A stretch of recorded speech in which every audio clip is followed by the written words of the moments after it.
یعنی 10ویں آیت کو سمجھنا ہے ہم نے کہ ایک تو پہاڑوں کا رخ کرنا ہے. پہاڑوں کے رخ کرنے سے آگے تو تھوڑا سا اسٹڈی کر لیں, سمجھ لیں. پہاڑوں کا رخ کرنے سے مراد یہ ہے کہ ابھی جو دجل چل رہا ہے, جو ماڈرن ایج چل رہی ہے, یعنی آپ سوشل میڈیا دیکھ لیں, آپ مس انفارمیشن دیکھ لیں کتنی ہے دنیا کے اندر, جھوٹ فریب, اور جس طرح سے ہمیں مٹیریل چیزوں کی طرف لگا دیا گیا. اللہ تعالیٰ نے, نبی صلی اللہ علیہ وسلم نے کہا کہ پہاڑوں کا رخ کریں گے. قرآن پاک کیا کہہ رہا ہے؟ وہ جو اصحاب کہف تھے پہاڑوں کی طرف چلے گئے, بھاگ گئے اس سارے فتنے سے بچنے کے لیے, اس دور کے لوگ, یعنی بیسیکلی یہ رومن دور کی بات ہو رہی ہے. اور پہاڑوں کی طرف چلے گئے اور آگے پھر انہوں نے دعا کی. یعنی نبی صلی اللہ علیہ وسلم نے 2 طریقے بتائے. ایک تو پہاڑوں کی طرف چلے جاؤ, یعنی کٹ آف ہو جاؤ پوری دنیا کے ساتھ, اپنی فیملی کو اور اپنے آپ کو بچانا تو پہاڑوں کا رخ کر لو. سیکنڈلی نبی صلی اللہ علیہ وسلم نے دعا بتا دی. ٹھیک ہے, اب اس کی سگنیفیکنس کتنی زیادہ ہے, ایک اور حدیث ہے اس کی سپورٹیو, وہ بتائے گی کہ ہمیں کہ کس طرح ہمارے نبی صلی اللہ علیہ وسلم نے اور ان کے صحابہ کرام نے اس پوائنٹ کو اتنا زیادہ امپورٹنٹ سمجھا. نبی صلی اللہ علیہ وسلم کی ایک حدیث ہے, اس کے اندر نبی صلی اللہ علیہ وسلم نے فرمایا, حکم دیا بیسیکلی.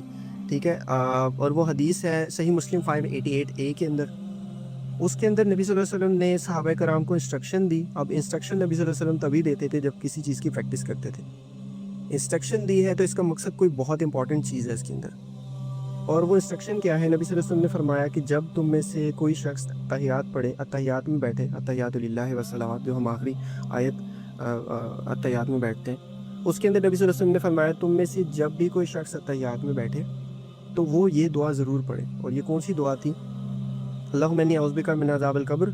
4 چیزوں سے پناہ تھا نبی صلی اللہ علیہ وسلم نے فرمایا, اللہم انی اعوذ بک من عذاب القبر ومن عذاب الجہنم ومن فتنۃ المحیا والممات ومن شر فتنۃ المسیح الدجال. یعنی اللہ تعالیٰ فرما رہے ہیں, نبی صلی اللہ علیہ وسلم فرما رہے ہیں, ان 4 چیزوں سے تم نے پروٹیکشن لینی ہے.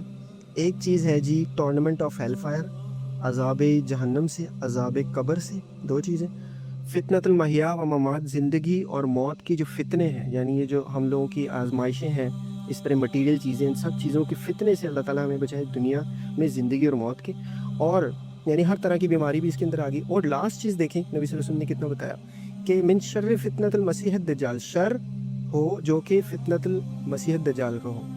یعنی یہ جو دور ہمارا چل رہا ہے اس کے شر سے بچنے کے لیے نبی صلی اللہ علیہ وسلم نے انسٹرکشن دی ہر نماز کے اندر ہمیں کہ ہم نے اس کے اندر یہ دعا کرنی ہے. اس سے بھی ہمیں اس دجال کی سگنیفیکنس کا پتہ چلتا ہے.